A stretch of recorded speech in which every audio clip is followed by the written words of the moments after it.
Bab 1171. Saat Jonathan menatap kegelapan di atasnya, dia perlahan berdiri. Apapun yang ada di atasnya, itu pasti tidak mempunyai niat baik terhadapnya. Astaga, Jonathan menjentikkan jarum bajanya ke atas. Saat jarum menembus udara, beberapa tulang muncul dalam cahaya api di atas kepalanya. Tunjukkan dirimu. Saat Jonathan mengatupkan kedua telapak tangannya dan mundur dengan cepat, perisai roh dari bel tangan perunggu muncul di sekelilingnya. Saat dia meninggalkan platform teratai, sebuah tangan besar yang layu muncul dan terbanting ke bawah dari atas. Bang! Suara teredam yang luar biasa bergema di seluruh gua. Telapak tangan tak dikenal itu ditemani oleh cahaya menyilaukan tak terduga yang dipancarkan oleh platform teratai berukir batu. Jonathan awalnya berdiri di platform teratai, namun saat cahaya yang berkelap-kelip bersinar, kekuatan yang luar biasa menyebar ke segala arah dari pusat platform, mengirimnya terbang melintasi puluhan meter ke lautan tulang di bawah. Kemudian, di atas kepala Jonathan, kelima bunga teratai yang diukir di batu itu meledak menjadi cahaya yang cemerlang. Untaian cahaya tersebar dari dalam 5 kelompok cahaya dan dengan cepat memancar keluar ke segala arah. Sesuai dengan untaian cahaya itu adalah cahaya redup di dinding sekitarnya. Ketika Jonathan menyelidiki tembok tadi dan melihat lubang seukuran ujung jari itu, dia mengira itu hanyalah bagian dari formasi batuan. Tapi sekarang, sepertinya tidak demikian. Ternyata, mereka sebenarnya adalah bagian dari sebuah formasi. Melihat cahaya putih terjalin dengan cepat di atas kepalanya dan membentuk pola yang rumit, ekspresi Jonathan berubah drastis. Menurut kesimpulannya, lubang tulang itu seharusnya merupakan formasi yang dibuat oleh seorang kultivator jahat. Ketika susunan misterius di atas kepalanya terus mengembun, Jonathan takut dia akan terjebak di dalam jika dia tidak segera melarikan diri karena itu adalah formasi besar yang membentang ratusan meter. Bahkan jika dia memiliki banyak cara untuk melarikan diri, setelah formasi diaktifkan, tidak ada lagi yang bisa dia lakukan selain menunggu esensinya terkuras dan berubah menjadi tulang yang layu. Memikirkan hal itu membuatnya takut, jadi dia segera bergegas mencari tulang-tulang itu dan berlari menuju platform terdekat. Namun, pola formasi di antara 5 bunga teratai yang diukir di batu terbentuk terlalu cepat di atasnya. Kalau terus begini, dia mungkin tidak akan sampai ke platform tepat waktu. Di saat putus asa, Jonathan melemparkan perisai tingkat rendah yang terbuat dari tulang binatang buas dan mengeluarkan benda sihir panjang seperti tongkat. Memperpanjang, perintah Jonathan. Tak lama kemudian, energi spiritualnya dipindahkan ke benda ajaib berbentuk tongkat di tangannya. Kemudian, sambil menyangganya pada perisai, dia menggunakannya sebagai lompat galah dan melompat keluar. Di dunia kecil, semua keterampilan Jonathan sangat ditekan. Jika bukan karena transformasi benda sihir seperti tongkat, dia tidak akan bisa melompat ke susunan misterius sendirian. Di bawah kaki Jonathan, susunan misterius terbentuk dengan cepat di antara 5 bunga teratai yang diukir dari batu. Saat formasi itu lewat di bawah kaki Jonathan, dia merasakan sedikit getaran pada tongkat di tangannya. Ketika dia melihat ke bawah, bagian dari benda ajaib seperti tongkat di bawah susunan misterius itu sebenarnya miring ke arah lubang tulang di bawah. Arai misterius itu telah membelah tongkatnya menjadi 2 dalam sepersekian detik. Namun, masalah terbesar Jonathan saat ini bukanlah kerusakan pada kedua item sihir tersebut. Akibat putusnya tongkat di tangan Jonathan kini miring ke satu sisi. Jonathan memperhatikan susunan misterius yang berkilauan di bawahnya, tapi dia tidak bisa melakukan apapun selain memaksimalkan perisai bel tangan perunggu. Ledakan. Ketika tubuh Jonathan menabrak formasi dengan keras, dia melihat ke bawah dengan takjub. Saat telapak tangannya bersentuhan, rasanya seperti dia menekan cermin. Dia perlahan berdiri dan melihat sekeliling. Cahaya formasi menerangi segala sesuatu di gua yang luas. Jonathan tidak hanya dapat melihat lubang tulang di bawah kakinya tetapi juga dinding di sekelilingnya, yang terdapat lusinan bunga teratai yang diukir dari batu. Jalinan garis formasi menghasilkan sangkar yang tertutup rapat. Di dalam sangkar tertutup dan di atas bunga teratai yang diukir dari batu di tengah lubang tulang, terdapat sangkar batu raksasa yang tergantung di udara. Sepasang mata merah memandang ke arah Jonathan melalui celah dari dalam sangkar batu. Makhluk itu mengulurkan tangannya ke arah Jonathan melalui jeruji sangkar batu. Saat mereka berubah menjadi cakar yang sangat besar, dia menyadari bahwa itu terdiri dari tulang putih yang tak terhitung jumlahnya. Makhluk itulah yang menyerang Jonathan tadi. Hanya dengan sekali pandang, Jonathan merasakan sakit yang membakar di seluruh bidang kesadarannya. Dengan tangan memegangi kepalanya, wajah Jonathan menjadi pucat saat dia terjatuh ke dalam formasi. Segel animamu. Di bidang kesadarannya, sesosok tubuh botak berjubah putih muncul dan berteriak keras ke arah Jonathan. Itu adalah Seboxia. Setelah mendengar suara Seboxia, Jonathan merasakan gelombang kekuatan saat dia berjuang untuk duduk bersila dan menenangkan kesadarannya dengan teknik naga suci kuno. Seboxia berbicara lagi. Makhluk ini sangat berbahaya. Bahkan jika saat ini sedang disegel oleh formasi, kamu tidak boleh melakukan kontak mata dengannya. Jika kamu tidak menghindar tepat waktu sekarang, kesadaran spiritualmu pasti sudah hancur.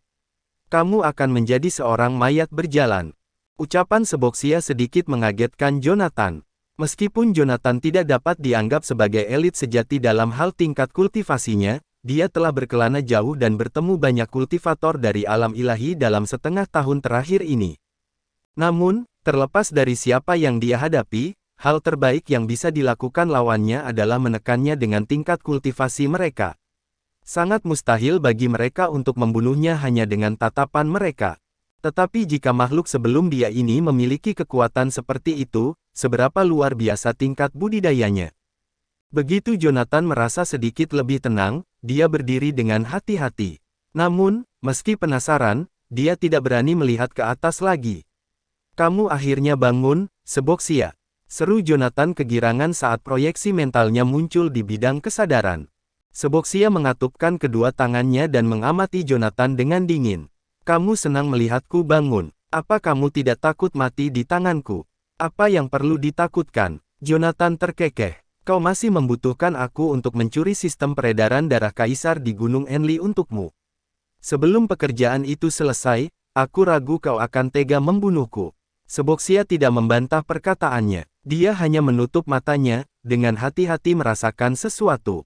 Setelah beberapa saat, matanya terbuka. Kenapa aku tidak bisa merasakan aura Principle of Life?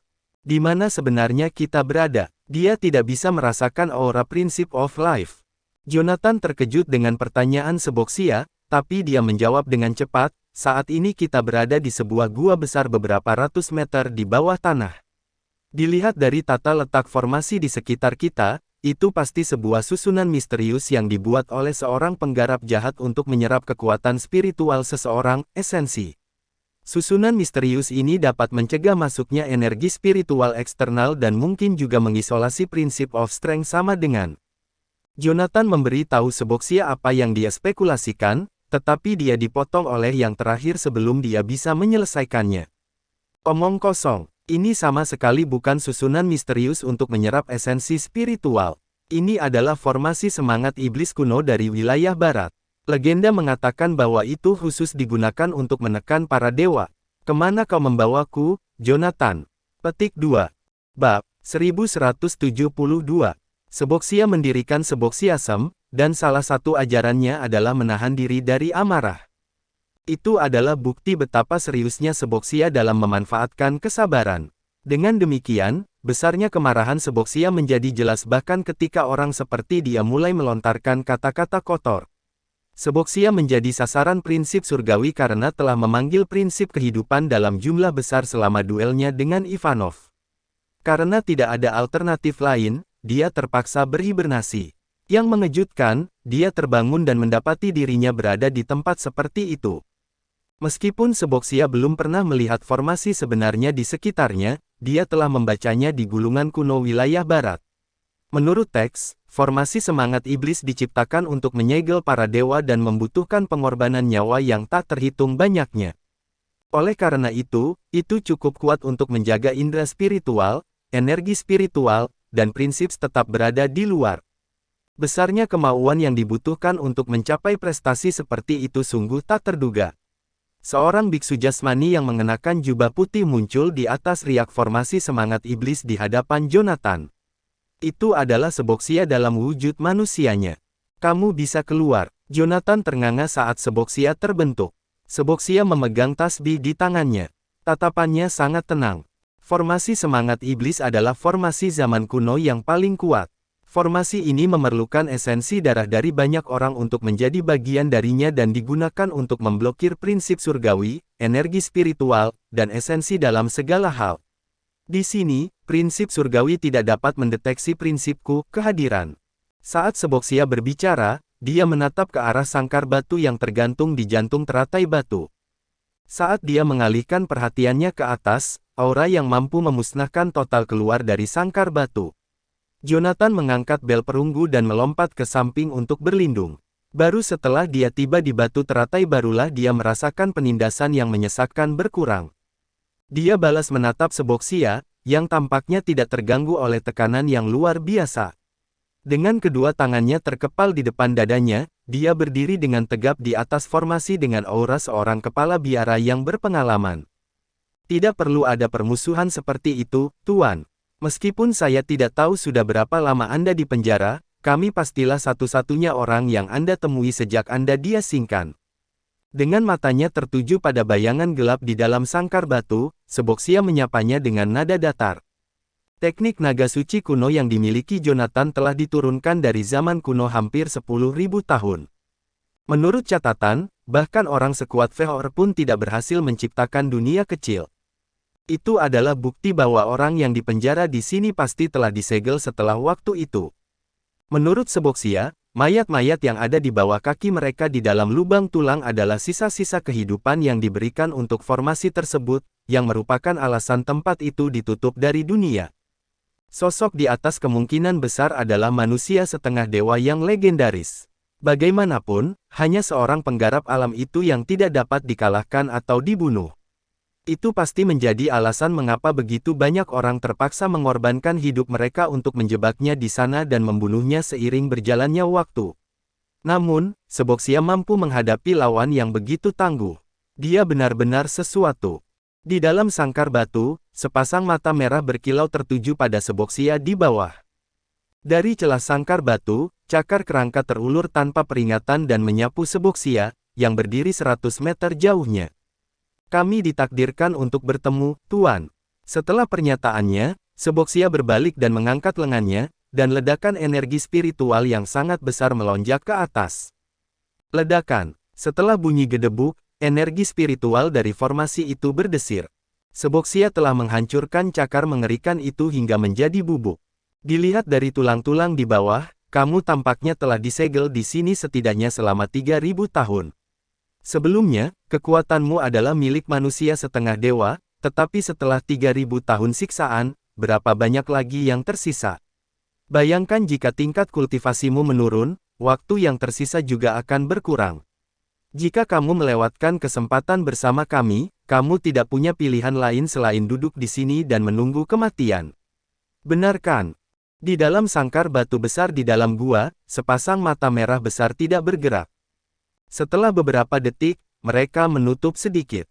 Dari dalam sangkar batu yang gelap dan tak berdasar, sesosok tubuh muncul, berjalan perlahan menuju pagar. Ternyata itu adalah wanita montok. Bisakah kamu membawaku keluar dari sini? Sambil tertawa terbahak-bahak, penggarap itu melompat keluar dari celah pagar dan mendarat dengan ringan di tepi formasi. Sial, menyadari wanita berjubah putih itu sedang menatapnya, Jonathan berbalik berlari seperti seekor kucing yang ekornya diinjak. Kamu membunuh hewan peliharaanku dan memakan telurnya. Kamu pikir kamu akan pergi kemana? Wanita itu mengulurkan tangan rampingnya dan melambaikannya ke arah Jonathan. Sebuah pusaran besar muncul di belakangnya dan menariknya kembali. Pada saat yang sama ketika wanita itu mengerahkan energi spiritualnya, simbol-simbol rahasia berkedip-kedip di sangkar batu di atas. Retakan mulai muncul di sekujur tubuh wanita berjubah putih itu. Bahkan pipinya berubah dari pipi wanita cantik menjadi sisa tulang. Saat dia terbang mundur, Jonathan buru-buru mengeluarkan granat dari cincin penyimpanannya dan melemparkannya ke wanita itu. Namun, sebelum dia bisa melakukannya, wanita itu mencengkeram lehernya. Sementara itu, granat di genggamannya telah direnggut darinya. Tidak ada secercah energi spiritual dalam benda ini. Benda ajaib apa ini? Hai, Jonathan menggerakkan tangannya dengan liar. Itu granat, bukan benda ajaib. Kita bertiga akan mati jika meledak. Dia berteriak panik ketika tangan kanan wanita itu berubah menjadi belati dari tulang saat dia hendak menusuk granat. Seboxia bahkan lebih lugas. Dia mengayunkan lengannya ke arah tangan wanita itu, melepaskan Jonathan dari cengkeramannya, lalu menyeretnya mundur. Meskipun Seboxia punya cara untuk membebaskan wanita itu, dia membutuhkan Jonathan untuk menjadi tuan rumahnya. Jika Jonathan mati, tidak peduli seberapa mampu Seboxia, dia akan menjadi bebek yang sedang duduk, terjebak seperti mayat kering di peti matinya. Itu sebabnya keselamatan Jonathan adalah prioritas utamanya. Belasan meter jauhnya, granat di tangan wanita itu meledak. Ketika apinya padam, mereka melihat bahwa wanita itu tidak mengalami tanda-tanda luka apapun. Bahkan retakan seperti magma di tubuhnya telah hilang. Apa yang kita lihat bukanlah tubuh sebenarnya tetapi lebih merupakan bentuk energi spiritualnya. Jangan takut, Prinsips tidak dapat dipanggil di jurang ini. Jika ia mengerahkan energi spiritualnya, tanda pada sangkar batu akan membunuhnya. Selain itu, ia membutuhkan bantuanmu jika ingin keluar dari sini. Bab 1173 Jonathan merasa lebih nyaman setelah mendengar penjelasannya. Namun, ucapan Seboxia membuat Jonathan memberikan tatapan lucu pada mantannya. Terlepas dari perkataannya sebelumnya, pada akhirnya, mereka tetap membutuhkan bantuanku. Jonathan merasakan perasaan ditipu oleh Seboxia lagi. Namun, dia tetap mengagumi siasat Seboxia. Meskipun bentuk energi spiritual terdengar cukup sederhana, itu adalah hal yang sulit untuk dikelola. Seperti namanya, prestasi tersebut adalah mengumpulkan dan memadatkan energi spiritual seseorang melalui mantra dan kekuatan pengikat yang sangat besar ke dalam tubuh spiritual yang begitu realistis sehingga sulit dilihat oleh indera spiritual seseorang. Seseorang biasanya membutuhkan item magis tertentu dan susunan misterius untuk mencapai penguasaan tersebut. Dibutuhkan kontrol yang canggih terhadap kemampuan mereka jika seseorang ingin mengumpulkan energi spiritual dan mental mereka secara paksa. Bagi iblis tua seperti Seboxia, yang telah hidup selama lebih dari 2 milenium, perwujudannya saat ini hanyalah sebagian fatamorgana yang diarahkan oleh energi mentalnya. Sebaliknya, wanita itu bahkan memiliki bulu mata yang berbeda, dia tampak tidak berbeda dari manusia biasa. Kontras antara keduanya sungguh mengejutkan. Apakah kamu yakin kami bisa mengendalikan kultivator ini, Seboxia? Kata Jonathan, agak khawatir. Kita mungkin akan mati jika kita membiarkannya keluar dan menjadi ceroboh. Mustahil. Seboxia mengatupkan kedua tangannya di depan dadanya. Dari manuskrip kuno wilayah barat, aku punya perjanjian yang bisa ditandatangani olehmu dan wilayah barat, yang akan mencegahnya menimbulkan masalah. Perjanjian lain. Jonathan meringis mendengar perkataan Seboxia. Sepertinya dia selalu punya tipuan. Sejak peti mati itu memasuki ladang ramuannya, nasibnya berada dalam genggaman Seboxia. Bukan karena kebaikan Seboxia tidak bertindak melawannya tetapi karena Jonathan masih berguna. Sekarang, Seboxia ingin saya dan penggarap kuno itu menandatangani perjanjian. Dari permukaan, sepertinya aku telah mendapatkan sekutu yang kuat secara tiba-tiba. Namun, Seboxia dapat mengancam kultivator dengan nyawa saya, sehingga mencapai tujuannya untuk mengambil kendali. Jonathan menatap Seboxia dengan murung. Ini adalah permintaan yang saya tidak berani setujui.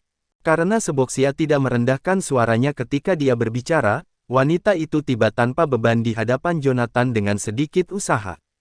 Tanda tangani perjanjian denganku. Wanita itu mengamati Jonathan dari atas ke bawah sebelum mengejek.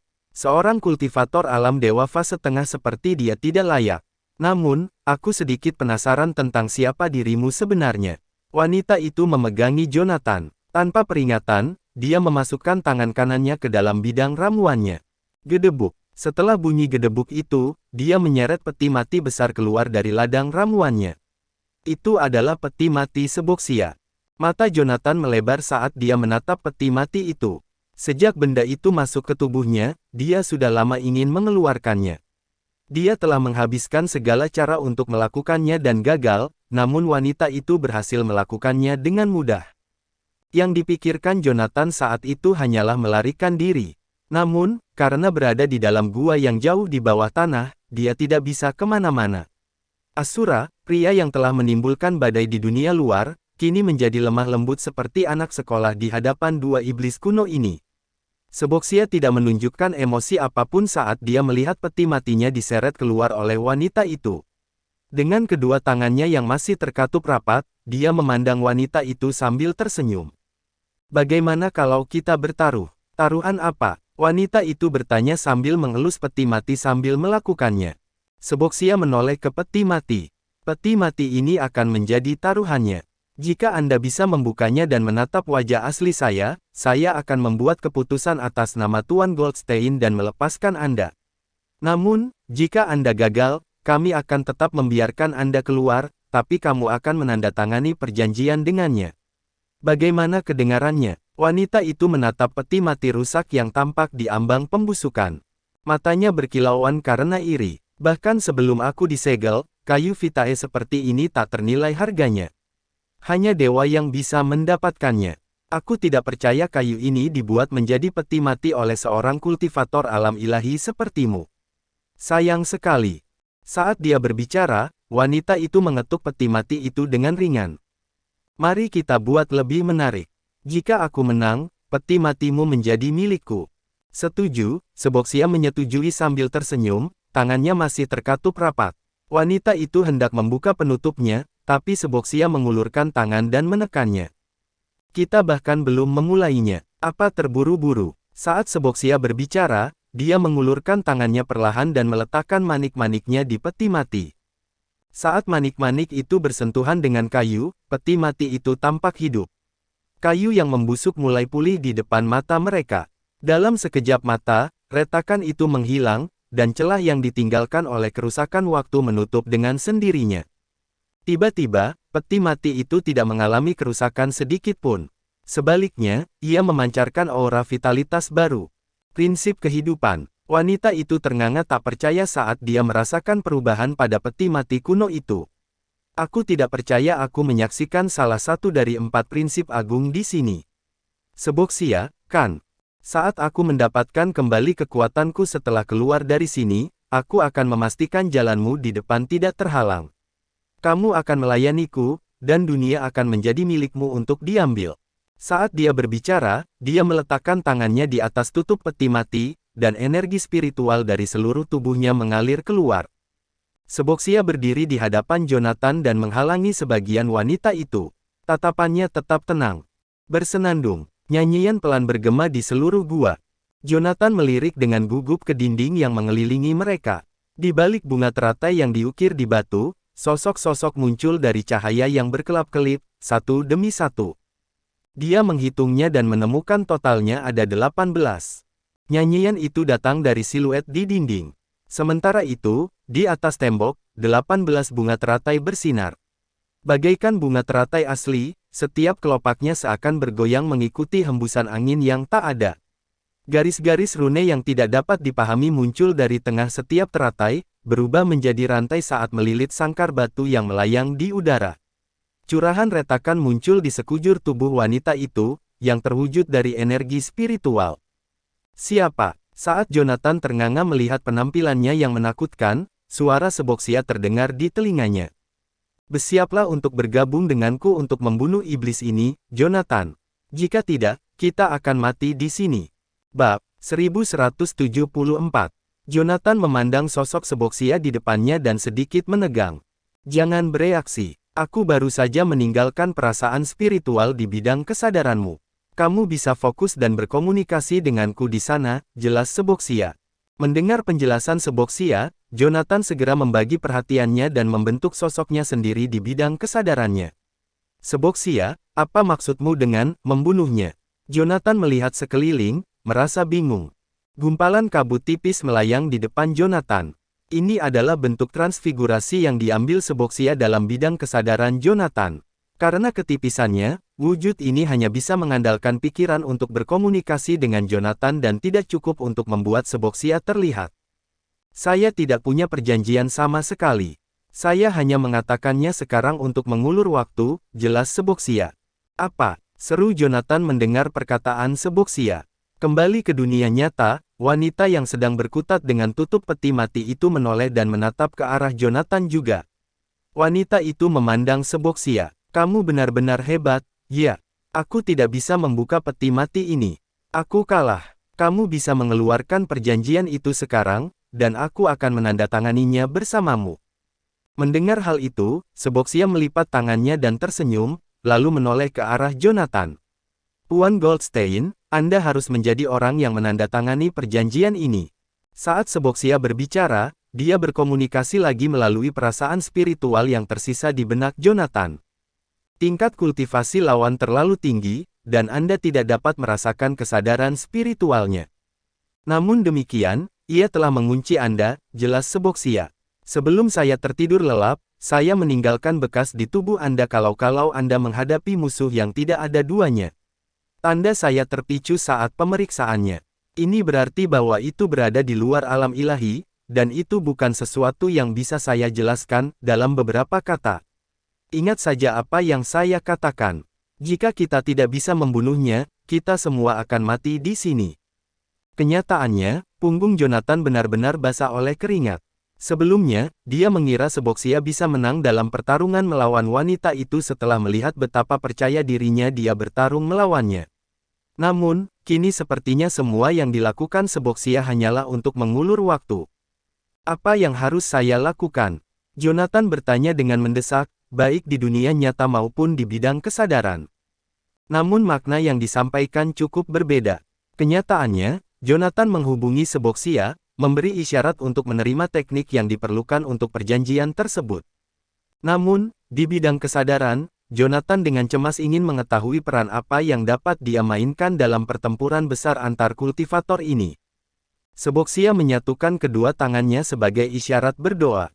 Di bidang kesadaran, Seboxia segera berkata, dia ingin membuka peti mati dan melawanku, tapi itu menghabiskan terlalu banyak energi spiritualnya. Itu juga memicu formasi semangat iblis, yang sekarang menekannya. Dia berada pada titik terlemahnya sekarang. Kita harus memanfaatkan kesempatan ini dan menggunakan bel perunggumu untuk menjebaknya. Pergi. Saat suara Seboxia bergema di bidang kesadaran, kenyataannya, Jonathan merasakan pergelangan tangannya ditarik oleh Seboxia sebelum seluruh tubuhnya terlempar ke depan dengan paksa. Karena terkejut oleh kekuatan yang tiba-tiba, Jonathan bertabrakan dengan wanita itu sebelum dia sempat bereaksi. Retakan setebal ibu jari muncul di pipi wanita itu, di dalam retakan itu, keluar cairan kental berwarna kemerahan menyerupai magma. Sambil berpikir, bel perunggu itu muncul di tangan Jonathan. Namun, saat energi spiritualnya melonjak tetapi sebelum dia dapat mengaktifkan perisai roh dari bel tangan perunggu, dia melihat senyuman sinis melingkari bibir wanita itu. Bam! Dengan pukulan keras, Jonathan melihat bayangan sekilas di depan matanya, hanya untuk tiba-tiba bertabrakan dengan formasi dalam tumpukan acak-acakan tepat setelahnya. Batuk, menyemburkan seteguk darah disertai gigi patah, Jonathan berjuang untuk bangun. Yang mengejutkannya, wanita itu mengirimnya terbang sejauh puluhan meter hanya dengan tamparan biasa. Bangun dan terus berjuang. Suara Seboxia kembali bergema di benak Jonathan. Gelombang kekuatan hidup mengalir ke tubuh Jonathan, dengan cepat memulihkan wajahnya yang berlumuran darah dan memperbaiki dagingnya yang terluka. Jonathan mengertakkan gigi, mengabaikan getaran di bidang kesadarannya. Dia menoleh untuk melihat dua bayangan terlibat dalam pertempuran cepat yang tidak bisa dia ikuti di formasi semangat iblis. Aku tidak bisa mengimbangi kecepatanmu. Jonathan berteriak keras pada Seboxia. Astaga, dari atas peti mati, dua manik spiritual terbang ke mata Jonathan. Dalam sekejap, Jonathan merasa seluruh dunia tiba-tiba menjadi sunyi. Dorongan dari manik-manik spiritual ini hanya bisa bertahan paling lama 1 menit. Tubuhmu berisiko hancur setiap detiknya. Lonceng perunggu di tanganmu adalah senjata melawan roh. Aku hanya bisa membantumu menahannya, tapi apakah kamu bisa melarikan diri dari sini tergantung padamu. Suara Seboxia bergema, dan pada saat itu, Jonathan juga merasakan ada yang tidak beres dengan tubuhnya. Energi spiritualnya melonjak terlalu cepat. Bukan hanya vitalitasnya, tetapi bahkan kecepatan kerja indera spiritualnya telah mencapai tingkat yang mengerikan. Rasanya seperti dia telah mengaktifkan tombol fast forward, dan segala sesuatu di sekitarnya tampak melambat di matanya. Pertarungan Seboxia dengan wanita itu akhirnya memasuki pandangan Jonathan. Perasaan spiritualnya sekarang mencakup jarak 30 meter, 3 kali lebih banyak dari sebelumnya. Jonathan melepaskan kesadaran spiritualnya dan dengan ringan menginjak tanah. Seketika, dia muncul 30 meter jauhnya. Kekuatannya meningkat 3 kali lipat. Saat Jonathan merasakan perubahan pada tubuhnya, otaknya berpacu dengan panik. Dia mengulurkan tangan dan meraih bel tangan perunggu dari samping, lalu menyuntikkan energi spiritual seluruh tubuhnya ke dalamnya. Dentang. Saat bel tangan perunggu itu dipenuhi dengan energi spiritual, suara dentang yang teredam terdengar dari dalam tangan Jonathan. Bawa dia kemari. Jonathan melemparkan papan catur ilahi, mengubahnya menjadi papan berukuran 50 meter persegi di bawah kakinya. Kemudian sambil memegang bel tangan perunggu, dia memposisikan dirinya tepat di tengah papan catur. Sementara itu, Seboxia bertarung sekuat tenaga. Meskipun dia tidak dapat memahami prinsip kehidupan apapun karena formasi yang menutup tempat ini, 18 manik spiritual yang dia tanamkan ke dalam peti mati seluruhnya terkondensasi dari kekuatan kehidupan. Seboxia dengan erat memegang salah satu manik spiritual di kedua tangannya dan menghancurkannya dengan kuat, melepaskan gelombang kekuatan hidup yang sangat besar. Ia berubah menjadi 2 tangan raksasa yang menggenggam erat wanita itu dan melemparkannya ke arah Jonathan. Tekan. Lonceng perunggu di tangan Jonathan kini telah berubah menjadi lonceng cahaya emas raksasa, yang berfungsi sebagai perisai spiritual. Dengan gerakan sigap, Jonathan menutupi wanita itu dengan bel tangan perunggu. Wanita itu melolong, dan 2 berkas cahaya putih keluar dari matanya. Saat bertatapan dengannya, Jonathan merasakan kepalanya berdebar kencang, dan bahkan jika dia ingin menutup matanya untuk menghindarinya, dia sudah terlambat sepersekian detik. Pada saat ragu-ragu, cakar kerangka raksasa telah menghantam perisai spiritual lonceng perunggu itu dengan kekuatan yang luar biasa. Dampaknya sangat dahsyat hingga menyebabkan bel tangan perunggu terlepas dari tangan Jonathan dan terbang sejauh 100 meter, jatuh dan menancap di dinding gua. Di hadapan Jonathan, wajah halus wanita itu tiba-tiba berubah menjadi mulut raksasa yang seluruhnya terdiri dari tulang putih. Pada saat itu, ia menerjang ke arahnya. Bab 1175. Kembali. Pada saat kritis, kekuatan hidup di tangan Seboxia melingkari pinggang wanita itu, dan dia dengan paksa menariknya ke belakang. Saat rahang kerangkanya tertutup, Jonathan merasakan sakit robek yang luar biasa di pipinya. Meskipun mulut raksasa itu gagal menggigit kepala Jonathan, mulutnya telah merobek seluruh pipi kirinya beserta mata kirinya, yang pecah saat bersentuhan dengan gigi tajamnya. Setelah 2 manik spiritual memasuki mata Jonathan, tubuhnya dengan cepat mengalami perubahan besar, dan semua indranya meningkat. Rasa sakit yang luar biasa di pipinya membuat kepala Jonathan berdenyut-denyut hingga hampir membuatnya kehilangan kesadaran. Namun, semakin hebat rasa sakitnya, pikiran Jonathan menjadi semakin tenang. Mengabaikan luka di pipi kirinya, Jonathan membentuk mantra dengan tangan kirinya, mengaktifkan formasi pengubah ruang pada Divine Chessboard di bawah kakinya. Tanpa peringatan apapun, dia muncul di belakang wanita itu. Mati. Memegang pedang surga, Jonathan mengayunkannya langsung ke kepala wanita berbaju putih. Seboxia yang menyaksikan aksi Jonathan tampak agak cemas karena wanita di depan mereka hanyalah wujud energi spiritual. Serangan fisik murni seperti pedang surga tidak akan berpengaruh pada transfigurasi yang seluruhnya dibangun dari energi spiritual dan energi mental. Ambil bel perunggu itu, seru Seboxia. 2 manik spiritual lagi meledak di tangan Seboxia, menyebabkan kekuatan hidup yang padat menyelimuti dirinya. Kekuatan hidup berubah menjadi banyak tentakel yang terbang ke depan untuk menjerat wanita di depan. Sementara itu, di atas kepala mereka, belati tulang muncul dari celah sangkar batu yang digantung dan dengan cepat turun ke arah mereka. Kekuatan hidup Seboxia bermanifestasi sebagai perisai tak kasat mata di atas kepalanya saat dia berusaha mengulur waktu untuk Jonathan. Pada saat itu, pedang surga membelah udara untuk menyerang kepala wanita itu, yang kini telah berubah menjadi tulang putih. Dengan jeritan kesakitan, kepala wanita itu hancur dan jatuh ke tanah, tidak mampu mengumpulkan dirinya untuk berubah menjadi energi spiritual atau mendapatkan kembali bentuk fisiknya. Dengan kepekaan yang tajam terhadap kekuatan hidup, Seboxia dapat dengan jelas merasakan bahwa kepala wanita itu telah benar-benar lenyap. Mungkinkah pedang surga benar-benar memusnahkan indera spiritual dan tubuh spiritual? Apa asal-usul pedang ini? Dalam keadaan terkejut, Seboxia sejenak mengendurkan kendalinya atas prinsip of life di tangannya, menyebabkan tubuh wanita itu bubar sepenuhnya. Jonathan, dia ingin kembali ke bentuk aslinya. Hentikan. Berubah menjadi bayangan kabur, Seboxia terbang menuju langit. Di udara, cakar kerangka yang muncul dari celah sangkar batu hancur satu persatu karena serangan Seboxia.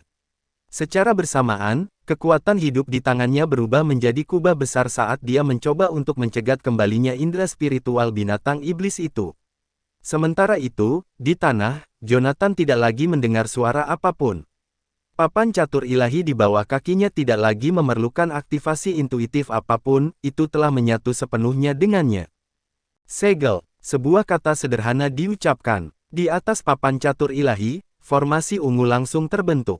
Pada saat itu, papan catur ilahi menyerupai kotak ungu raksasa, menghalangi sepenuhnya bentuk energi spiritual dari binatang itu. Energi spiritual itu menghantam formasi ungu beberapa kali namun gagal menerobos. Ia akhirnya berkumpul dan berubah menjadi binatang purba aneh yang menyerupai laba-laba dengan 4 cakar. Binatang purba itu meringkuk di sudut papan catur sambil terus-menerus melolong ke arah Jonathan dengan mulutnya yang menakutkan. Sepertinya inilah wujud asli wanita itu. Jonathan dengan cepat membaca berbagai catatan teknik naga suci kuno tetapi tidak menemukan penyebutan binatang purba ini. Sementara itu, di atas kepala Jonathan dan di luar formasi Divine Chessboard, entitas yang terperangkap di dalam sangkar batu itu hampir gila. Belati tulang menonjol dari celah sangkar, tanpa henti menusuk papan catur ilahi di bawah. Seboxia, meskipun tidak yakin bagaimana Jonathan berhasil menjebak makhluk itu, memahami bahwa Jonathan telah menemukan cara untuk menghadapi binatang itu. Karena itu, dia dengan patuh menginjak formasi rumit dari papan catur ilahi, bertindak sebagai perisai untuk mencegat belati tulang yang turun dari langit. Jonathan menatap monster bertulang putih mengerikan yang terus-menerus berkeliaran di dalam papan catur ilahi, matanya dipenuhi dengan tekad yang sedingin es. Setiap penerapan prinsip memerlukan gambar dari prinsip surgawi. Kata Jonathan, di sini, banyak sekali orang yang mengorbankan diri mereka untuk membentuk perisai roh, yang menutup segalanya dan menonaktifkan penggunaan prinsip. Tidak peduli betapa hebatnya Anda sebagai seorang kultivator di zaman kuno, Anda tidak lebih dari sebuah bentuk energi spiritual sekarang. Papan catur saya ini berspesialisasi dalam menekan makhluk-makhluk besar yang jahat. Ini adalah peninggalan dari salah satu permainan dewa kuno. Oleh karena itu, ia memiliki kekuatan yang lebih dari cukup untuk menyegel seseorang sepertimu yang tidak memiliki prinsip sekarang. Jonathan berbicara sambil mengangkat tangan kanannya. Dia kemudian meletakkannya di depan wajahnya sendiri. Saat energi spiritual melonjak, dia mengerahkan kekuatan untuk mengeluarkan sesuatu dari rongga matanya dengan mudah. Itu adalah dua manik spiritual yang masuk ke matanya sebelumnya, yang kemudian dia lemparkan ke Seboxia yang berdiri di atasnya. Tanpa dorongan dari manik-manik spiritual, Seboxia dan tulang belati di atas dengan cepat menghilang dari pandangan Jonathan. Sementara itu, makhluk purba di papan catur sepertinya telah merasakan perubahan Jonathan. Ia melompat ke arahnya dengan kecepatan yang jauh melebihi persepsi visual dan reaksi Jonathan. Namun, saat cakar binatang purba itu hendak menembus dahi Jonathan, sosok Jonathan menghilang. Pada saat itu, binatang itu terbelah dua oleh pedang surga. Kedua bagian dari binatang purba itu mencoba untuk bergabung kembali, tetapi papan catur di antara mereka terus memanjang. Jonathan berdiri di salah satu bagiannya, matanya dipenuhi niat membunuh. Jelas sekali bahwa bentuk energi spiritualmu ini sangat penting bagimu. Komentar Jonathan. Retakan. Dengan kata-katanya, pedang surga di tangan Jonathan ditusukkan langsung ke binatang purba di tanah. Binatang purba itu hancur seketika, dan di sangkar batu di atas Jonathan, banyak tanda menyala. Di dalam sangkar, serangkaian raungan marah bergema. Jonathan, cepat atasi sisa transfigurasinya, teriak Seboxia. Jonathan mendongak. Dalam cahaya dari sangkar batu, binatang purba yang terbuat dari tulang putih melompat turun satu demi satu dan mendarat di tanah. Mereka kemudian dengan ganas menyerbu ke depan ke arah Jonathan. Mati! Jonathan berteriak, sosoknya berkedip-kedip saat dia memasukkan Heaven's Sword ke dalam bentuk energi spiritual terakhir dari binatang itu. Ledakan. Pembentukan papan catur ilahi diganggu oleh ledakan binatang purba. Jonathan juga merasakan aura dingin tambahan pada dirinya. Namun, auranya hanya sekilas seperti bayangan yang melewati langit musim panas yang terik, jadi dia tidak memedulikannya. Di sekelilingnya, binatang purba yang tak terhitung jumlahnya yang dibentuk oleh energi spiritual menyerangnya seperti semburan tulang putih, menyebabkan kulit kepalanya terasa kesemutan. Hentikan mereka, Jonathan memerintahkan Seboxia, suaranya tegas. Dengan pedangnya memimpin, dia dengan cepat menyerbu ke arah sasaran yang jauh, bel tangan perunggu yang telah terlempar. Bab 1176. Seboxia mau tidak mau merasa gelisah. Binatang purba itu telah disegel selama ribuan tahun. Meskipun ditangkap saat itu, ia adalah makhluk abadi. Fakta bahwa ia masih hidup setelah berlalunya beberapa milenium berarti bahwa ia adalah seorang kultivator yang sangat kuat. Seboxia memperkirakan bahwa binatang itu mungkin memiliki kemampuan untuk menyegel diri seperti dia, itulah sebabnya ia bisa bertahan begitu lama. Seorang kultivator seperti ini biasanya memiliki beberapa trik tersembunyi.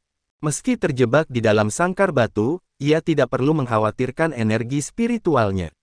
Faktanya, ketika Seboxia dihukum oleh jalan surgawi karena pertarungannya dengan Ivanov dan terpaksa tertidur lelap, dia masih memiliki 18 manik spiritual yang murni terbuat dari kekuatan hidup sebagai kartu asnya. Bahkan seorang kultivator di alam ilahi seperti dia pun memiliki trik seperti itu, apalagi manusia setengah dewa seperti binatang purba. Menghadapi entitas seperti itu di tempat seperti itu pada dasarnya berarti meminta kematian. Itulah sebabnya Seboxia tidak pernah memiliki niat untuk melawan binatang purba itu secara langsung. Seluruh formasi semangat iblis dibuat untuk mengurung binatang purba. Setelah binatang itu menggunakan kekuatannya, formasi akan mengaktifkan dirinya sendiri dan menahan binatang itu. Seboxia yakin bahwa selama dia bergabung dengan Jonathan saat formasi semangat iblis dipicu, menjebak bentuk energi spiritual binatang itu dan menggunakan indera spiritualnya yang sangat besar sebagai alat tawar-menawar, mereka setidaknya bisa mengintimidasi binatang purba itu dan menemukan peluang untuk melakukannya, meninggalkan. Bagaimanapun, meskipun binatang purba memiliki energi spiritual yang cukup, ia membutuhkan energi spiritual dalam jumlah besar untuk mempertahankan indera spiritual yang diperlukan untuk bentuk energi spiritual. Mengingat di mana mereka berada, begitu indera spiritual binatang purba itu rusak, ia tidak akan pernah bisa dipulihkan menggunakan metode konvensional. Seboxia bahkan mempertimbangkan kemungkinan bahwa dia dan Jonathan bisa mendapatkan banyak keuntungan dengan mengancam binatang purba itu seperti itu.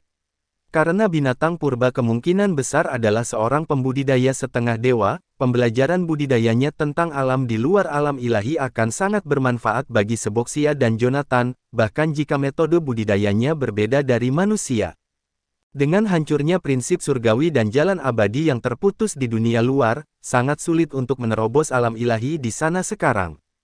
Ketika Seboxia telah mencapai alam tertinggi dalam praktik prinsip of life 1500 tahun yang lalu, dia telah menjadi korban sebuah plot. Setelah terluka parah, Seboxia sangat menyadari bahwa dia tidak akan pernah bisa benar-benar menyatu dengan prinsip of life. Ini juga berarti dia tidak lagi memiliki kesempatan untuk mencapai alam tertinggi. Karena itu, dia telah menyegel dirinya sepenuhnya dan menunggu hari di mana prinsip surgawi kembali. Setelah dia secara tidak sengaja dibangunkan oleh Jonathan, segalanya terjadi. Dalam pertemuannya dengan binatang purba kali ini, Seboxia ingin mengungkap metode terobosan baru sehingga dia dapat melanjutkan perjalanannya menuju jalan abadi. Tanpa diduga, Jonathan membuat marah binatang itu dengan membunuh bentuk energi spiritualnya. Merasakan energi fisik binatang purba diarahkan pada mereka, Seboxia menyadari bahwa dia telah kehilangan kesempatan. Kurasa ini belum waktunya, keluhnya keras-keras. Dia tidak punya pilihan selain berdiri di sisi Jonathan dan membantu Jonathan menemukan cara untuk keluar dari kesulitan mereka. Langkah mekar. Saat Seboxia melangkah maju, kekuatan kehidupan di sekitarnya berubah menjadi titik cahaya yang tak terhitung jumlahnya dan berenang menuju alur formasi semangat iblis. Bintik-bintik cahaya jatuh di kaki Seboxia seperti benih sebelum bertunas dan berkembang pesat. Semuanya terjadi dalam sekejap mata. Teratai yang tak terhitung jumlahnya mekar di alur formasi dalam sekejap, kelopaknya melayang di udara dan berubah menjadi pedang tipis yang terbang menuju binatang purba. Berdiri di atas peti mati, Seboxia melihat ke arah sangkar batu dan berkata, "Saya datang dengan damai, namun kehendak surga sulit untuk ditentang." Kebetulan sulit dipahami dan jarang terjadi, namun jiwa cemerlang selalu ada di sana. Izinkan saya untuk menganugerahkan teratai ini bunga untuk semua makhluk. Puan, saya melihat bahwa kita ditakdirkan satu sama lain, jadi izinkan saya memberi Anda sedikit nasihat. Mohon berhenti sekarang sehingga masih ada ruang untuk kembali. Dasar tikus tua, raungan marah terdengar dari sangkar batu, dan binatang primordial yang tak terhitung jumlahnya di sekitar mereka bergegas menuju Seboxia dengan agresif. Retakan, retakan, retakan. Suara tajam terdengar terus-menerus di sekitar Seboxia saat kelopak teratai tersebar di mana-mana. Hanya dengan menyentuh kelopaknya, binatang purba itu meledak berkeping-keping dan secara bersamaan larut menjadi energi spiritual murni. Kemudian pada saat berikutnya, mereka berkumpul untuk membentuk binatang purba baru, yang menyerang ke depan lagi. Demikian pula, teratai Seboxia menghilang dan muncul kembali tanpa henti, menghabiskan banyak energi. Seperti dugaan Seboxia, pertarungan di jurang seperti itu adalah tentang konsumsi energi spiritual. Dalam pertarungan seperti ini, dia bukanlah tandingan seorang demigod. Lagi pula, dia tidak sendirian. Dentang, setelah bunyi lonceng yang menakutkan, binatang purba di sekitar mereka membeku. Retakan, retakan, retakan, senyuman muncul di sudut bibir Seboxia. Kelopak bunga teratai di sekelilingnya tampak bergerak lebih cepat saat lonceng bergema tanpa henti di dalam gua.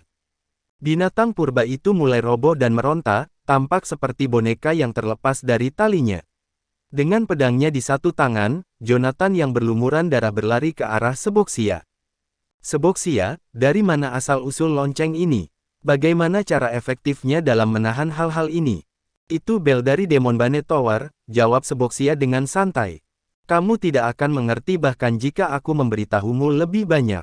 Yang perlu kamu ketahui adalah bahwa benda ini menahan perasaan spiritual. Menara Demon Bane terdengar familiar bagi Jonathan, tetapi dia tidak dapat mengingat di mana dia pernah melihat atau mendengarnya sebelumnya. Namun, sekarang bukan waktunya untuk mendalami detailnya. Sambil membawa lonceng yang tingginya mencapai 30 kaki, Jonathan bertanya dengan suara rendah, "Kami sudah mengendalikan mereka. Bagaimana sekarang? Tinggalkan tempat ini," ucap Seboxia sambil menatap sangkar batu di atasnya dengan waspada. Pada saat itu, garis buram dari 18 penggarap di belakang 18 batu teratai yang diukir di dinding di sekitar mereka menjadi jelas. Bahkan tekstur rambut dan kulitnya pun terlihat jelas, seolah-olah digambar dengan cermat menggunakan kuas halus.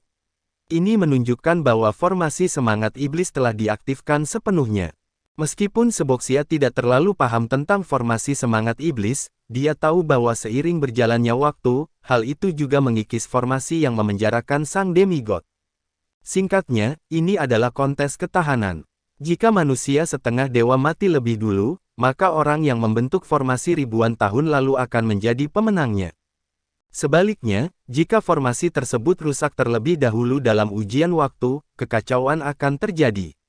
Orang-orang mungkin berpikir bahwa demigod berada di ambang kematian setelah dikurung begitu lama, tetapi begitu ia dibebaskan, bahkan 13 keluarga kuno yang mengendalikan darah para pembudidaya di seluruh dunia tidak punya pilihan selain sujud padanya, apalagi penggarap alam ilahi seperti Seboxia.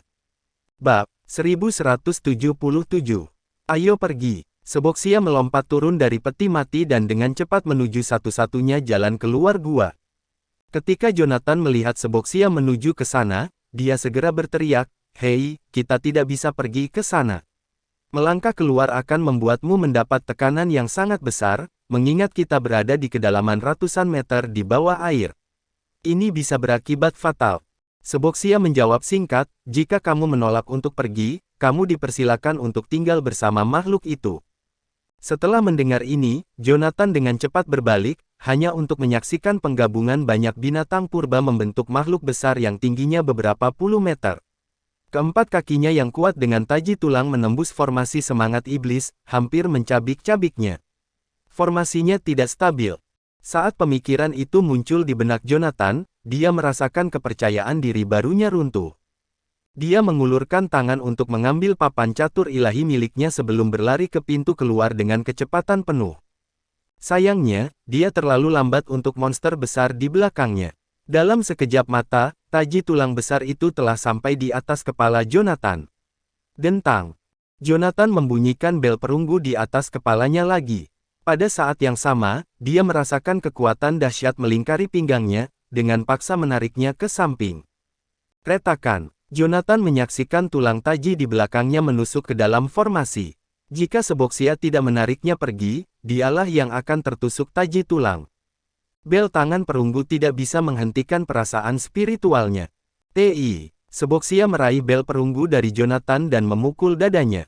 Jonathan merasakan pandangannya menjadi gelap sebelum menyadari Seboxia telah mendorongnya ke dalam peti mati. Sialan itu. Sebelum dia selesai mengumpat, tutup peti mati telah menutup di atasnya. Pada saat terakhir, Jonathan melihat rune yang tak terhitung jumlahnya di dalam formasi yang terjalin dan berubah menjadi rantai, secara efektif melumpuhkan binatang purba itu. Peti mati Seboxia berhasil melewati pintu keluar gua dan turun ke air bawah tanah. Jonathan sebelumnya pernah mengalami terjebak di dalam peti mati, namun kejadian itu terjadi di dalam bidang ramuannya, di mana hanya formasi indera spiritualnya saja yang ditawan. Ini adalah pertama kalinya Jonathan memasuki peti mati dalam wujud fisiknya. Merasakan permukaan padat di bawahnya, Jonathan diam-diam mengeluarkan ponselnya, berencana menggunakan fungsi senter untuk melihat sekilas wujud fisik Seboxia. Saat dia memegang ponselnya, suara Seboxia terdengar pelan. Jika kamu mempunyai keinginan mati, silakan nyalakan senter di ponselmu. Mendengar itu, Jonathan dengan patuh mengantongi ponselnya. Dia tertawa kecil dan berdeham. Aku hanya penasaran, dia memberikan penjelasan singkat. Setelah jeda, dia bertanya, Seboxia, dari mana binatang purba itu berasal? Aku yakin aku menyaksikannya menembus formasi semangat iblis pada akhirnya. Apakah aku melihatnya dengan benar? Karena Seboxia tidak muncul, dia jelas sedang tidak berminat untuk menghibur Jonathan. Namun setelah mendengar pertanyaan Jonathan, ia terdiam sesaat sebelum menjawab, aku tidak tahu makhluk apa itu. Namun kalau dilihat dari wujudnya, aku yakin itu sejenis Datore. Seorang Datore. Mendengar hal itu, Jonathan segera memutar otak untuk mencari informasi dari Datore.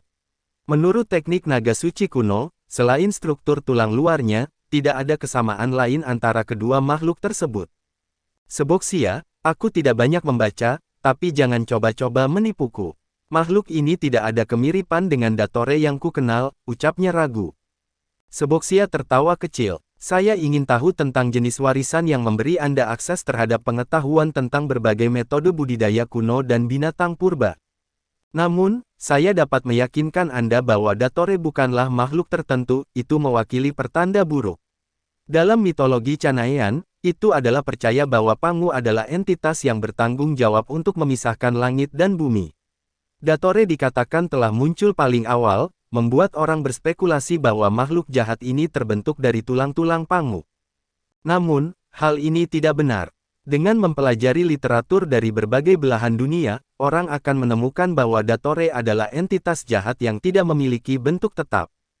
Seorang kultivator harus mati dalam keadaan meditasi di alam spiritual sampai tubuhnya membusuk, hanya menyisakan tulang belulangnya, yang masih menyimpan kekuatan spiritual di dalamnya. Seiring waktu, ketika tulang diberi nutrisi oleh energi spiritual, kesadaran spiritual terbentuk dan memperoleh kecerdasan. Inilah yang kami sebut sebagai Datore. Kesadaran muncul di benak Jonathan setelah dia mendengar penjelasan Seboxia. Seiring kemajuan budidaya Jonathan, dia secara bertahap menyadari bahwa bahkan ajaran teknik naga suci kuno mungkin tidak sepenuhnya akurat. Salah satu contohnya adalah mengenai keberadaan dunia kecil. Menurut teknik naga suci kuno, dunia kecil dianggap mustahil karena bertentangan dengan kehadiran prinsip surgawi. Namun, Jonathan secara pribadi telah memasuki dua dunia kecil, menantang validitas klaim teknik tersebut. Saat Jonathan berada di wilayah barat, ketika dia memperoleh Divine Chest, dia awalnya percaya bahwa itu adalah penghalang penahan. Namun, setelah menguasai teknik naga suci kuno, dia menyadari bahwa itu sebenarnya adalah dunia kecil. Jonathan menyesal tidak mengeksplorasinya lebih jauh. Ketika dunia kecil pertama kali dibuka, para ahli alam ilahi dari wilayah barat lambat bereaksi, sehingga memberi Jonathan kesempatan untuk mendapatkan manfaat paling signifikan dari dalam. Jonathan memperoleh Divine Chessboard dari dunia kecil itu. Selain itu, dia awalnya mengambil tombak hitam dari dalam. Namun, dia terpaksa meninggalkan tombak hitam itu saat melarikan diri dari Remdik, menjadikannya pengorbanan yang disesalkan. Mengingat kejadian masa lalu, Jonathan bertanya, "Seboxia, apakah kamu mengatakan bahwa Dattore dibentuk dalam formasi semangat iblis?" Seboxia menjawab dengan tegas, "Itu tidak mungkin. Formasi semangat iblis dirancang untuk menyegel dan menampung, bukan untuk memelihara atau menciptakan. Dattore pasti sudah ada sebelum disegel di dalam formasi." Setelah jeda, Seboxia menambahkan, "Jonathan, menurutku kamu juga harus berhati-hati. Ada makhluk kuno yang jahat hadir di dunia kecil ini. Meskipun saya mungkin punya alasan sendiri untuk memasuki tubuh Anda bukanlah satu-satunya pilihan saya. Kekuatan hidup saya berkurang, dan saya tidak dapat melindungi Anda tanpa batas waktu. Anda pada akhirnya harus bergantung pada diri sendiri." Mendengar nada peringatan di suara Seboxia, Jonathan mengangguk dengan enggan. "Aku mengerti maksudmu. Aku akan melakukan yang terbaik untuk tidak menggunakan kekuatan hidupmu di masa depan." "Apakah itu cukup?" bentaknya. Karena Seboxia tidak menjawab, Jonathan menghela nafas dan mulai bergumam pada dirinya sendiri. "Kamu hanya melihat Dattore. Sebelum kamu bangun, aku bertemu dengan Lilith, beruang hitam besar yang tingginya puluhan meter, dan bahkan ular kail yang mengintai di luar." Tamparan. Sebelum dia bisa menyelesaikannya, Jonathan merasakan seseorang memegang kerah bajunya. Di hadapannya, Seboxia mulai muncul perlahan menggunakan energi spiritualnya. Katakan itu lagi. Bab 1178. Saat tubuh Jonathan terangkat, dia kesulitan bernapas sambil menatap pria botak semi-transparan yang berdiri di hadapannya. Seboxia adalah seorang kultivator terkenal yang dikenal karena kesabaran dan ketenangannya. Dalam pertemuan mereka sebelumnya, dia tidak pernah mengambil kerah baju Jonathan seperti preman. Sebaliknya, dia akan menggunakan kekuatannya untuk menekannya dengan kemahiran. Apa ucapanku yang menyebabkan Seboxia kehilangan ketenangannya? Jonathan dengan cepat mengingat apa yang dia katakan sebelumnya. "Saya tidak mengatakan apa-apa. Yang saya katakan hanyalah bahwa saya bertemu banyak binatang iblis kuno di dunia kecil ini sebelum Anda bangun. Saya bertemu dengan Lilith, beruang besar yang tidak dikenal, dan ular kait yang membawa kita ke gua bawah tanah ini." Sebelum Jonathan menyelesaikan kata-katanya, Seboxia menyela dengan tegas, "Tidak mungkin makhluk-makhluk itu masih hidup." Jonathan melepaskan diri dari genggaman Seboxia dan mengeluarkan cakar tajamnya. Setelah membunuh ular kail, Jonathan terpikat oleh sisiknya yang indah dan kakinya yang tajam seperti cakar. Dengan menggunakan pedang surga, dia dengan terampil membelah tubuh makhluk itu menjadi beberapa bagian dan dengan hati-hati menyimpannya di dalam cincin penyimpanannya. Itulah mengapa Seboxia tidak mengetahui bagaimana Jonathan memasuki gua dan menanyakan pertanyaan itu. Kejutan melintas di mata Seboxia saat dia menatap cakar yang tajam dan kuat itu. "Ini tidak mungkin. Makhluk-makhluk jahat dari zaman kuno ini seharusnya tidak ada di sini." Jonathan memperhatikan betapa terkejutnya Seboxia, tetapi dia masih tidak tahu mengapa Seboxia bereaksi seperti ini. Dia mencabut kait ekor ular dan memberikannya kepada Seboxia. "Seboxia, awalnya aku tidak percaya makhluk-makhluk itu ada di sini juga. Namun, bagaimanapun juga, ini adalah dunia kecil. Dunia ini dirancang untuk mengurung makhluk-makhluk jahat ini. Aku tahu bahwa sebelum dunia kecil diciptakan, mereka berfungsi sebagai hewan roh, bola." Dia terdiam ketika dia menyadari betapa seriusnya penampilan Seboxia. "Maksudmu masa sebelum dunia kecil ada?" Seboxia memotong dengan dingin. "Tahukah kamu bahwa setelah dunia kecil muncul, sebagian besar digunakan sebagai tempat pelarian dari dunia nyata dan prinsip hidup dan mati. Mereka menjadi seperti taman belakang bagi para penggarap dan sekte, memberikan perlindungan. Namun, dunia kecil ini biasanya terbatas dalam ukuran dan membutuhkan pemeliharaan terus-menerus oleh para pembudidaya. Meskipun mereka dapat berfungsi sebagai lingkungan hewan roh untuk binatang iblis kuno, mereka tidak dapat memelihara mereka dalam jumlah besar secara bersamaan." Seboxia berhenti, ekspresinya berubah seolah ingatannya muncul kembali. "Jonathan, apa menurutmu kita berada di kedalaman beberapa ratus meter di bawah air?" Jonathan mengangguk kecil. "Iya, aku tidak tahu kedalaman pastinya, Tapi ular kail itu menelanku dan berenang ke bawah setidaknya selama beberapa puluh detik. Seboxia menatap Jonathan seolah dia orang bodoh. Seorang kultivator seringkali melawan binatang iblis dan membunuh mereka. Adalah normal bagi para kultivator untuk terbunuh oleh binatang iblis juga. Namun, Seboxia belum pernah mendengar ada kultivator yang ditelan oleh binatang iblis. Jonathan menyadari rasa jijik di wajah Seboxia. Hei, ada apa dengan ekspresi itu? Aku mungkin sudah dimakan, tapi aku berjuang keluar tanpa bantuan apapun. Siapa yang kamu anggap remeh? Dia memprotes, nadanya menantang. Seboxia mengangkat tangan kanannya dan menempelkan cakarnya ke leher Jonathan, dengan mudah menyentuh kulitnya. Jawab saja pertanyaanku, tuntutnya, suaranya penuh dengan desakan. Mengerti, jawab Jonathan patuh. Duduk dengan nyaman, Jonathan menyilangkan kaki dan memberikan senyuman hangat pada Seboxia. Melirik ke arah cakar ular kail yang mengancam, Seboxia berbicara lagi, suaranya dipenuhi antisipasi. Sebelum saya tertidur lelap, seberapa banyak dunia kecil ini yang telah Anda jelajahi? Sudahkah Anda menjelajah lebih dari 15 km? 15 km. Jonathan mendengus dingin sebelum dia mengungkapkan dengan tenang, Lilith sendiri mengejarku sejauh puluhan kilometer, dan ketika aku mencapai puncak gunung, aku bisa melihat hamparan pegunungan luas terbentang di depanku, setidaknya terbentang ratusan kilometer. Mendengar itu, Seboxia mulai terengah-engah. Melihat reaksi Seboxia, Jonathan terdengar tidak yakin ketika dia bertanya, "Seboxia, kamu baik-baik saja? Jadi bagaimana jika dunia kecil ini besar? Kenapa kamu begitu bersemangat?" Seboxia menarik napas dalam-dalam dan berbalik, melemparkan cakar tajam itu kembali ke Jonathan. Aku iri betapa bodohnya kamu. Ketidaktahuan memang bisa menjadi suatu kebahagiaan, bukan? Duduk di hadapan Jonathan, Seboxia mengatupkan kedua telapak tangannya di depan dadanya. Jonathan, pernahkah kamu bertanya-tanya mengapa ini disebut dunia kecil? Justru karena ukurannya kecil dan tidak akan pernah sebesar ini. Serunya sambil menunjuk ke sekeliling mereka. Jonathan tercengang mendengar wahyu itu. Dia baru saja mengunjungi dua dunia kecil, satu di wilayah barat dan dunia tempat mereka berada saat ini. Jonathan memang melihat papan catur besar di wilayah barat, pemandangan yang dimungkinkan berkat bantuan formasi. Divine Chessboard di tangan Jonathan mampu meluas hingga ratusan meter di dunia luar. Namun, jika Jonathan memanipulasi formasi dari dalam dan mengaktifkan teknik Within Reach pada para penggarap di dalamnya, mereka akan merasakan papan catur mengembang, dan batas formasi tampak semakin menjauh. Diakui Jonathan, kekuatannya jauh di bawah dewa atau iblis zaman dulu.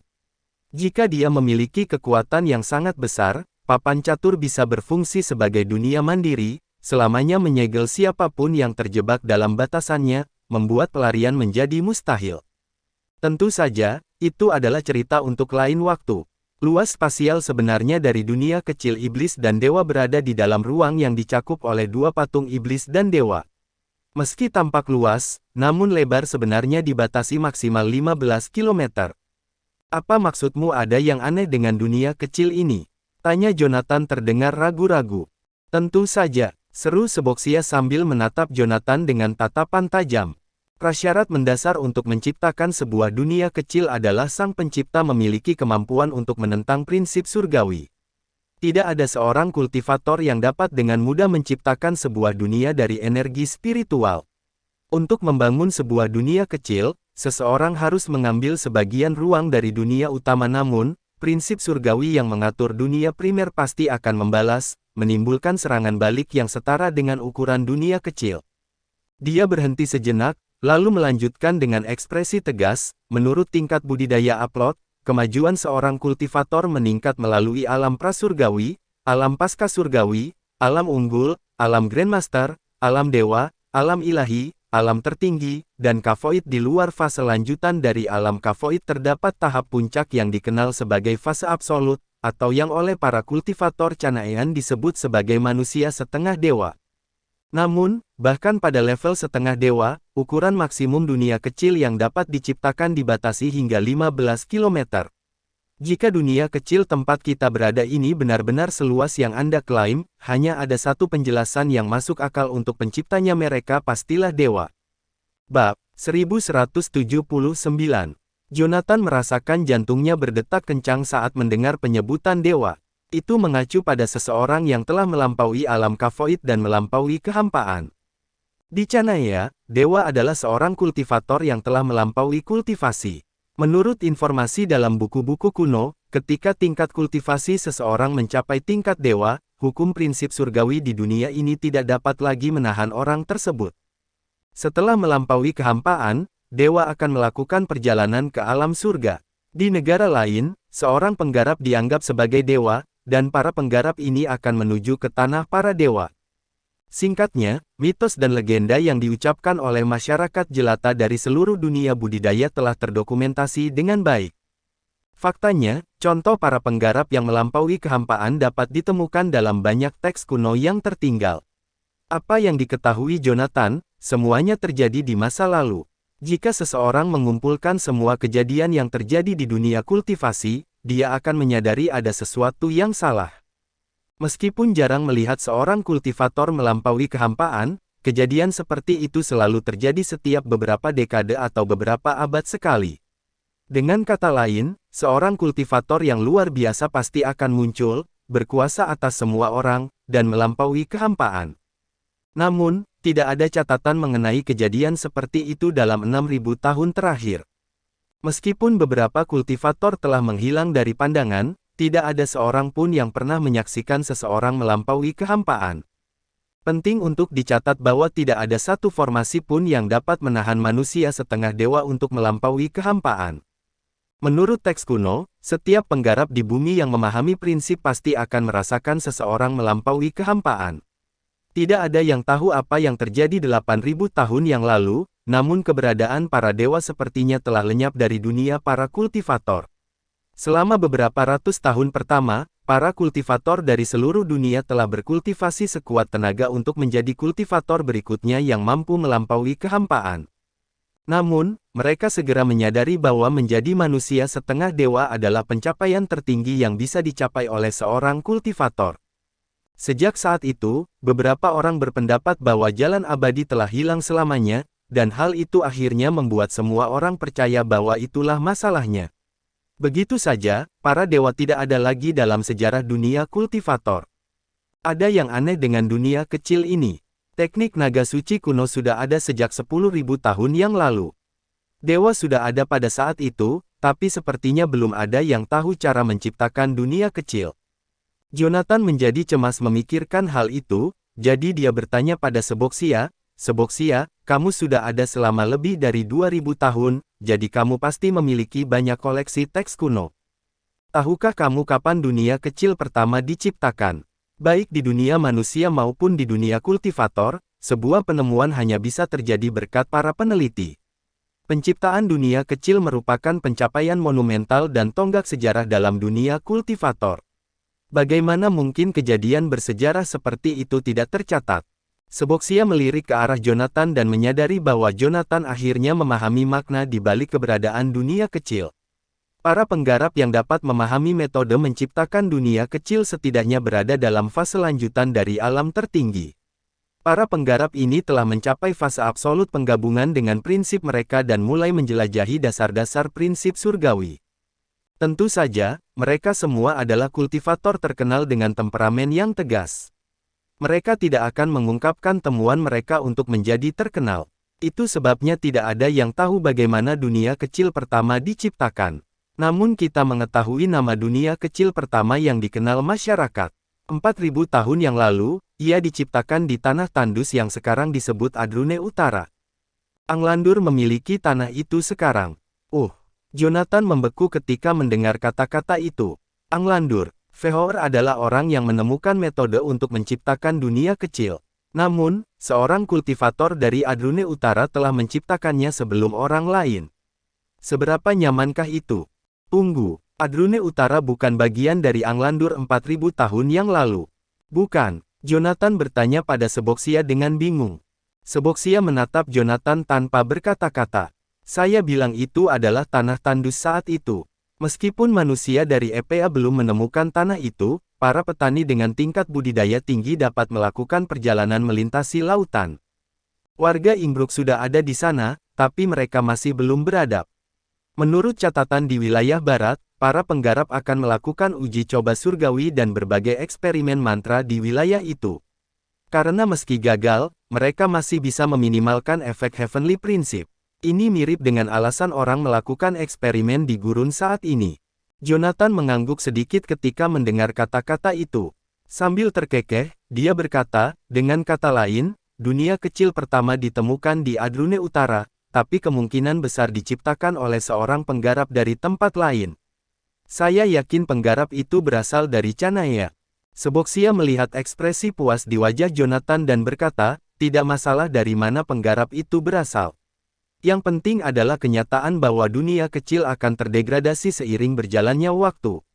4.000 tahun yang lalu, dunia kecil itu.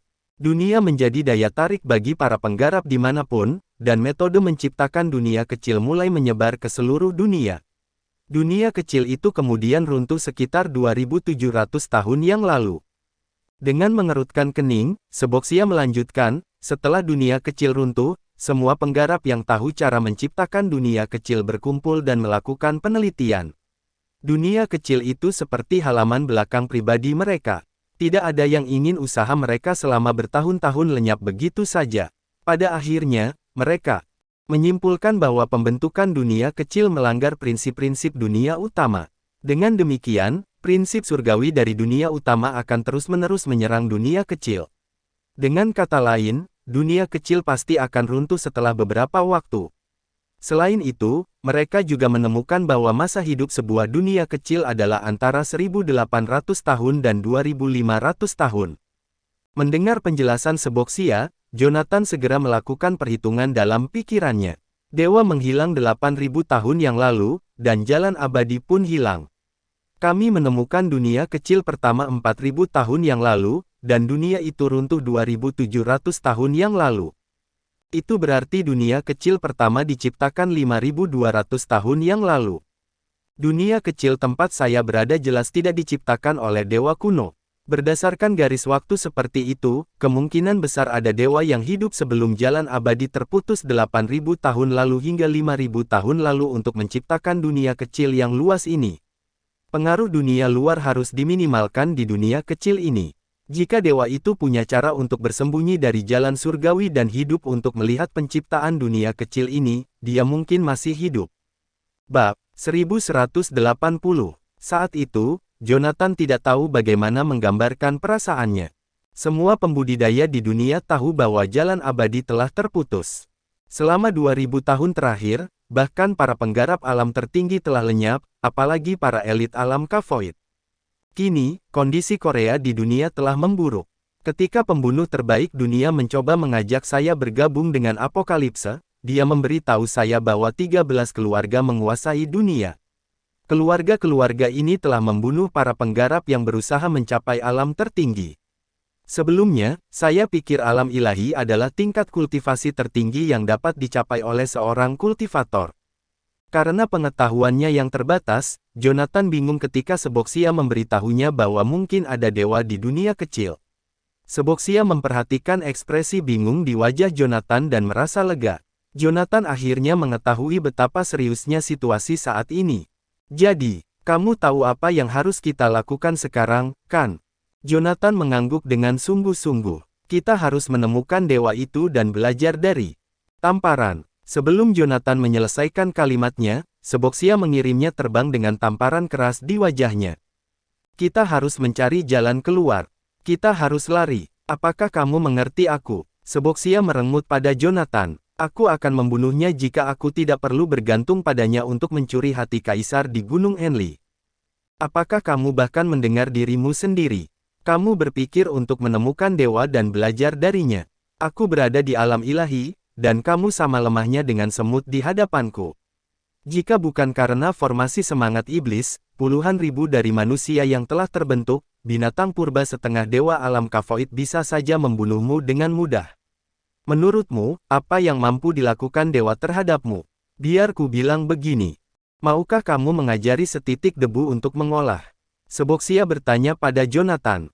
Jonathan memegangi kepalanya dan mengertakkan gigi sambil melirik ke arah Seboxia. Seboxia ketakutan. Dia memiliki prinsip of life. Meskipun dia menyembunyikan dirinya di tubuhku, dia bisa tidak luput dari pandangan dewa. Meskipun terdapat formasi semangat iblis, sang demigod dapat dengan mudah menyeret peti mati Seboxia keluar dari ladang ramuanku. Aku hanya bisa membayangkan kekuatan seorang dewa. Jika dewa itu melihat Seboxia, kupikir Seboxia akan digunakan sebagai suplemen kehidupan dan tidak pernah bersinar lagi. Yah, aku tidak akan membawa Seboxia menemui dewa. Lagi pula, aku tak berharga seperti embusan angin di mata dewa. Bahkan jika saya menawarkan Seboxia kepada dewa, saya pikir dewa itu akan langsung membunuh saya. Ini adalah hal yang berisiko jika dilakukan dengan sedikit atau tanpa imbalan apapun. Ini adalah kesepakatan yang buruk. Baiklah, aku akan menuruti perintahmu. Begitu aku keluar, aku akan mencari jalan pulang, kata Jonathan dengan enggan sambil menggaruk kepalanya.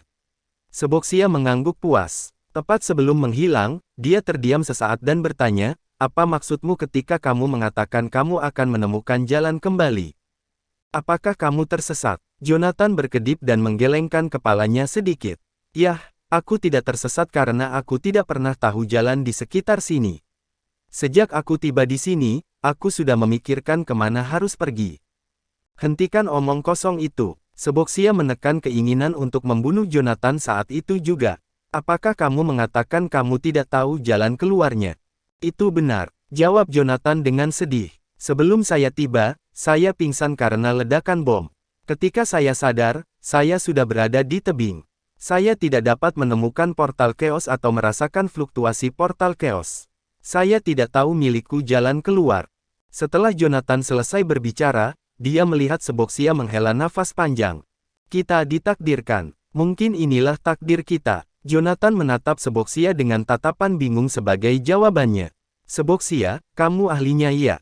Kenapa kamu begitu takut? Memangnya kenapa kalau aku tidak bisa menemukan portalnya? Kita bisa mencarinya bersama-sama sekarang setelah kamu sudah bangun. Kita pasti akan menemukannya. Seboxia menggelengkan kepalanya, menangkupkan tangan di depan dada, dan menghela nafas tak berdaya. Itu tidak mungkin. Saya telah melihat teks kuno di wilayah barat. Menurut informasi mengenai dunia kecil, para pembudidaya khawatir orang lain akan memburu keturunan mereka setelah mereka mati. Oleh karena itu, saat membuat dunia kecil, mereka sengaja memasang formasi portal yang menghubungkan dunia kecil dan dunia luar. Dengan begitu, tamu tak diundang akan tersesat setelah mereka menyelinap masuk. Di saat yang sama, para penyusup tidak akan bisa melakukan perlawanan atau menghubungi dunia luar. Sulit untuk mengakuinya, namun kita memang sudah memasuki dunia yang sangat rumit. Percayalah padaku, Jonathan, semakin cepat kita meninggalkan dunia kecil ini, semakin baik. Kali ini, Jonathan mengangguk tanpa ragu. Saya juga merasakan ada sesuatu yang salah. Di dunia kecil yang luas ini, kita harus menghadapi binatang purba, dewa, dan formasi portal. Saya seorang kultivator, dan saya bahkan tidak dapat sepenuhnya memahami salah satu kesulitan yang kami hadapi. Saya harus meninggalkan dunia kecil ini. Harta bukan prioritasku sekarang. Ada selusin penggarap alam ilahi dan lebih dari 100 penggarap alam dewa di sini, dan mereka semua berkemampuan tinggi. Saya harus melarikan diri secepat mungkin. Masih banyak hal yang harus aku lakukan di dunia nyata. Setelah Seboxia menghilang, peti mati menjadi gelap kembali. Namun, Jonathan sudah tidak tertarik lagi untuk menemukan wujud asli Seboxia. Ada peti mati besar yang mengalir di air bawah tanah yang gelap, tapi tidak ada yang tahu kemana tujuannya. Sementara itu, portal kekacauan muncul di lembah Delisgar Ridge. Ini sudah hari kedua dunia kecil terbuka sepenuhnya.